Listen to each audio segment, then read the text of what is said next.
आज पढ़ेंगे calculation of various elements of the curve. Curve के कुछ एलिमेंट के बारे में हम लोग आज डिस्कस करेंगे, जिसपे numerical problem SBT Bihar university SBT Bihar में भी आता है और यहाँ से कॉम्पिटिटिव एग्जाम में भी क्वेश्चन पूछे जाते हैं। तो कुछ एलिमेंट्स के बारे में पहले हम लोग सीखेंगे यहाँ पे, उसके बाद इससे रिलेटेड न्यूमेरिकल करेंगे। तो सबसे पहले आज हम लोग पढ़ेंगे टेंजेंट लेंथ। पहला जो मेरा पढ़ना है हम लोग को, वो पढ़ना है टेंजेंट लेंथ के बारे में। इसको इरेज करता हूं मैं। टेंजेंट लेंथ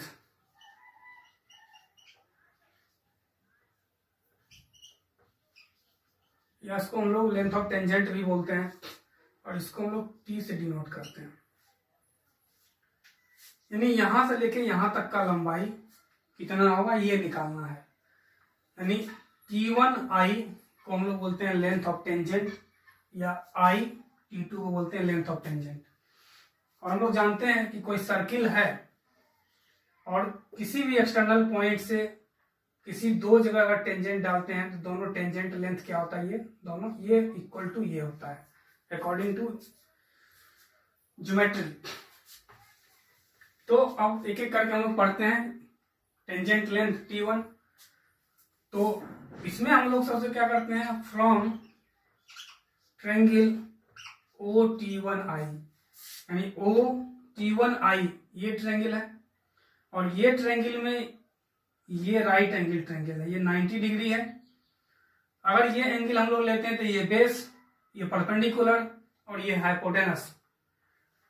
तो किस ट्रायंगल का बात किए, OT1 और I का हम लोग बात कर रहे हैं। इसमें हम लोग tan डेल्टा/2 हमको ये निकालना है। तो tan डेल्टा/2 ये एंगल लिए तो ये परपेंडिकुलर होगा और ये बेस होगा। तो tan थीटा बराबर सिंपल क्या होता है, यहाँ थीटा यानी डेल्टा/2 है, परपेंडिकुलर अपॉन बेस। तो परपेंडिकुलर मतलब T1i अपॉन बेस OT1 यहाँ से क्या हो गया, tan डेल्टा/2 इक्वल टू T1i जो हमको निकालना है और इसका वैल्यू R। OT1 का वैल्यू क्या है, R। सर्किल के सेंटर से पेरिफेरी पे कहीं भी लाइन खींचेंगे तो उसको हम लोग रेडियस बोलते हैं। This is radius, OT1 is equal to radius. तो यहां से मेरा T1i इक्वल टू क्या हो गया, R tan डेल्टा/2। इसी को हम लोग बोलते हैं टेंजेंट लेंथ, यानी T1 या T1i को हम लोग टेंजेंट लेंथ बोलते हैं और ये होता है R tan डेल्टा/2 अगर ये एंगल मेरा डेल्टा/2 है। और जितना यहाँ एंगल बनता है उसका हाफ ऑफ यहाँ पे बनता है। तो ये पहला टर्म था जिसको हम लोग सीखे। इसके बाद हम लोग सीखते हैं चेनेज के बारे में, chainage of tangent point. Chainage of tangent point. Points यहाँ पे दो टेंजेंट पॉइंट्स है, एक पीसी है और एक पीटी है, यानी पॉइंट ऑफ कमेंसमेंट है और पॉइंट ऑफ टेंजेंसी। इसका चेनेज निकालना है। तो सबसे पहले चेनेज का मतलब समझते हैं। चेनेज क्या होता है कि इधर कहीं से हम लोग मेजर करना शुरू किए होंगे, कहां से शुरू किए ये नहीं मालूम है, लेकिन क्वेश्चन में हमेशा पॉइंट ऑफ इंटरसेक्शन का चेनेज गिवन रहता है, दिया हुआ रहता है।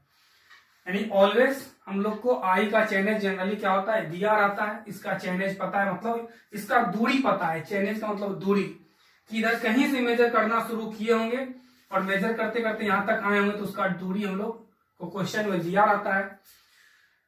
तो इस पॉइंट का दूरी निकालना है और इस पॉइंट का दूरी निकालना है। इसी को हम लोग बोलते हैं चेनेज। यानी chainage of I is always given या generally given.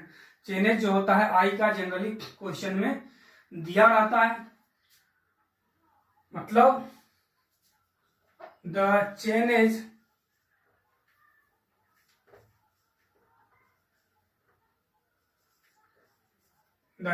Of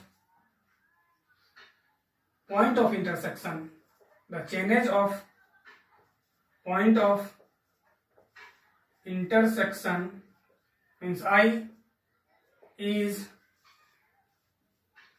generally given। फिर से समझते हैं इसको हम लोग कि चेनेज मीन्स होता क्या है। कहीं से हम लोग मेजरमेंट चेन से लेना शुरू किए, उसी को चेनेज बोलते हैं। डिस्टेंस को यहाँ पे चेनेज बोलते हैं। सही, इसका मान लेते हैं कि 500 मीटर चेनेज दिया हुआ है, यानी इधर से हम कहीं से मेजर करना शुरू किए होंगे और इसका दूरी कितना होगा उस पॉइंट से।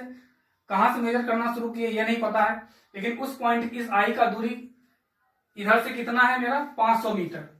तो इसी 500 मीटर को बोलते हैं चेनेज ऑफ आई। तो उसी तरह से हमको निकालना है चेनेज ऑफ T1 और चेनेज ऑफ T2। तो आई का चेनेज तो हमेशा दिया रहेगा क्वेश्चन में, तो हम लोग मेरा मेन मोटो क्या निकालना, चेनेज ऑफ T1 और चेनेज ऑफ T2। तो देयरफॉर हम यहां बोल सकते हैं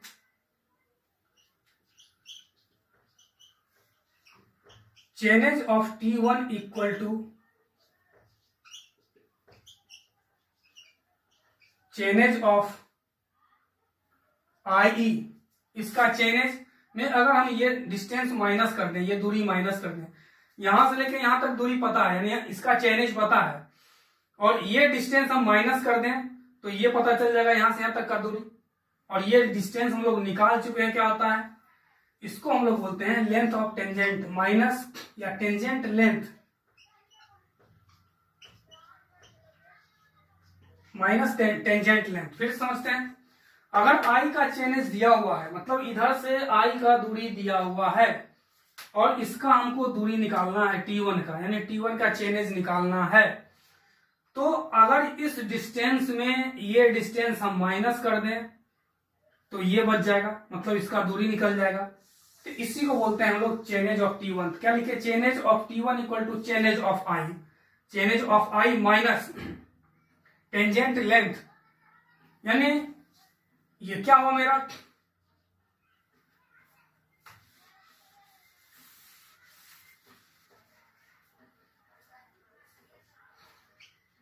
chainage of T1 equal to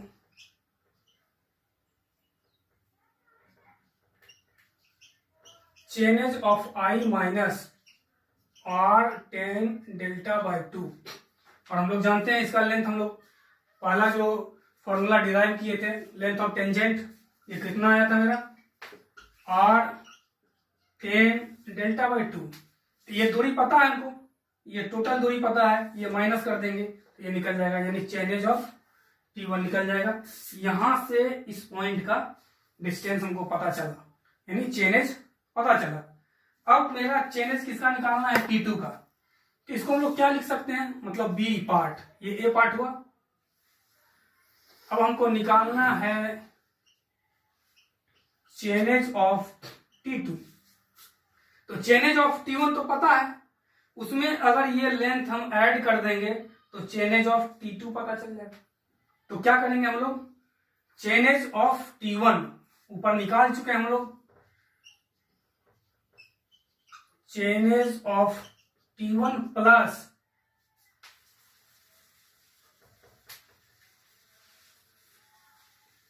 length of curve, length of curve, मतलब इसका चेनेज में ये दूरी ऐड कर देंगे तो यहां से लेके यहां तक का दूरी निकल जाएगा, यानी चेनेज ऑफ T2 निकल जाएगा।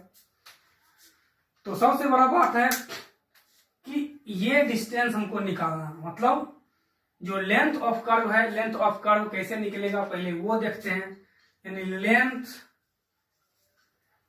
ऑफ कर्व, इसको L मान लेते हैं, ये कितना के बराबर होगा, अगर ये पूरा सर्किल होता, कर्व क्या है, एक सर्किल का पार्ट है, पहले दिन पढ़े थे सिंपल कर्व में। अगर ये पूरा सर्किल होता तो एक राउंड घूमने में हम लोग को कितना लगता है एंगल, 360, और 360 में हम डिस्टेंस कितना घूम जाते, 2πr, यानी 1 डिग्री एंगल में 2πr डिवाइडेड बाय 360, यानी ये आर्क जो है वो कितना एंगल बना रहा है, यहां से लेके यहां तक, और ये कितना के बराबर है, डेल्टा के बराबर, and delta equal to pi R, यानी डेल्टा एंगल में कितना हो जाएगा, pi R delta divided by 180, यानी length of curve pi R delta divided by 180। तो यहां चेनेज हम लोग को निकालना है T2 का, तो chainage of T1 plus arc length या कर्व लेंथ को ऐड कर देंगे तो इसका मेरा चेनेज निकल जाएगा।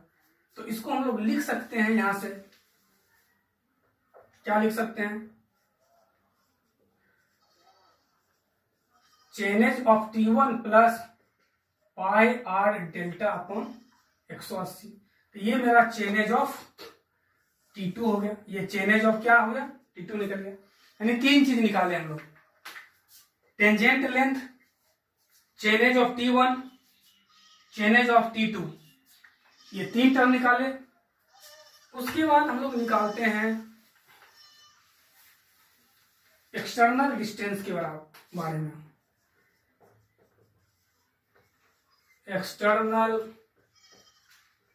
डिस्टेंस, इसको ई से शो करते हैं, जो कि फिगर में यहां दिखाया गया है। यानी हमको ये दूरी निकालना है, इस पॉइंट से लेके इस पॉइंट के दूरी को हम लोग को क्या करना है, निकालना है। तो फिर इसी ट्रायंगल में हम लोग सोचते हैं, ये डेल्टा बाई 2 है और ये पूरा मतलब ये निकालना है, और ये आर है, तो ये कितना हो जाएगा, एक minute, external distance E equal to length I D, यानी ये जो एक्सटर्नल डिस्टेंस है इसी को हम लोग आई डी बोलते हैं। यही हम लोग को क्या करना है, निकालना है, आई डी को क्या करना है, कैलकुलेट करना है। यानी आई डी को हम लोग लिख सकते हैं ओ आई माइनस ओ डी। ओ आई पूरा डिस्टेंस में अगर ये डिस्टेंस हम माइनस कर दें तो ये बच जाएगा। तो सबसे पहले पूरा डिस्टेंस हम लोग निकालते हैं, यानी पूरा डिस्टेंस निकालने के लिए हम लोग को इस ट्रायंगल में जाना पड़ेगा, ये राइट एंगल ट्रायंगल, और ये अगर निकालना हो हम लोग को तो हम लोग लिखते हैं cos डेल्टा बाई 2। तो cos बराबर क्या होता है, बेस अपॉन हाइपोटेनस। तो बेस कितना है मेरा, r, एक्चुअली हम लोग ये निकालना चाह रहे हैं, r, और हाइपोटेनस क्या है, ओ आई, यानी ओ आई हम लोग को निकालना है तो क्या होगा, R divided by cos delta by 2, यानी आर सेक डेल्टा बाई 2। ये टोटल दूरी कितना निकला, आर सेक डेल्टा बाई 2। इसको फिर से देखते हैं, इस ट्रायंगल में जाते हैं, यानी ट्रायंगल यहां लिख देते हैं, from triangle O T1 I में cos delta by 2 equal to O T1, इसकी जगह लिख देते हैं हम लोग ओ T1 डिवाइडेड बाय ओ आई, और ओ आई कैलकुलेट करना है तो ओ आई इधर आ गया, और ओ T1 की जगह ये R divided by cos theta, यानी O I equal to R, और 1 बाय कॉस थीटा को हम लोग सेक थीटा बोलते हैं, यानी सेक डेल्टा बाई 2। अब यहां से ये निकल गया और इसका वैल्यू आर के बराबर होता है, ओ डी बराबर। तो यहां से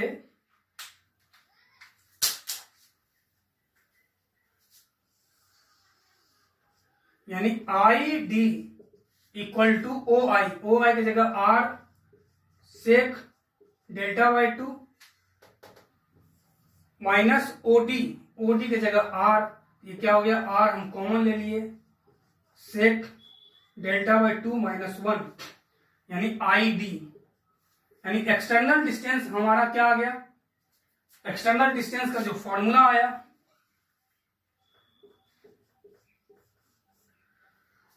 are sec delta by 2 minus 1, यानी ये निकल गया R sec delta by 2 minus 1। इसी को बोलते हैं हम लोग एक्सटर्नल डिस्टेंस। एक्सटर्नल डिस्टेंस के बाद एक लास्ट टर्म इसमें और है, जिसको भी हम डिफाइंड करते हैं, जिसको हम लोग बोलते हैं मिड ऑर्डिनेट। और मिड ऑर्डिनेट के बारे में डिफिनीशन में पिछले वीडियो में पढ़े थे कि मिड ऑर्डिनेट क्या होता है, कि कर्व का जो मिडिल पॉइंट है और कॉर्ड का जो मिडिल पॉइंट है उसके बीच के डिस्टेंस को हम लोग मिड ऑर्डिनेट बोलते हैं। The distance between mid point of the chord and mid point of the curve is known as mid ordinate. तो इसको हम लोग मैथमेटिकली निकालने का कोशिश करते हैं। मिड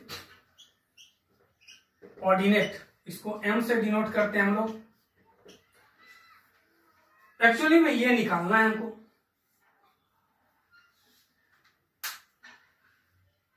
यानी लेंथ एफ और डी के बीच का दूरी को हम लोग को क्या करना है, कैलकुलेट करना है। तो इसको हम लोग लिख सकते हैं O D minus O F.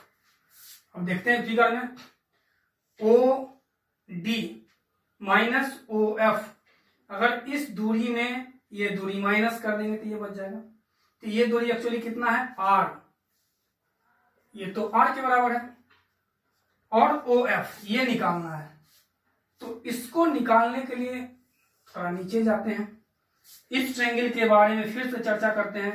यानी ट्रायंगल ओ आई एफ में जब हम लोग जाते हैं और ये दूरी चाहिए, ये एंगल है, तो एंगल ये है और 90 डिग्री ये है, तो ये हाइपोटेनस हो गया, ये बेस हो गया, और एंगल के सामने ये परपेंडिकुलर हो गया।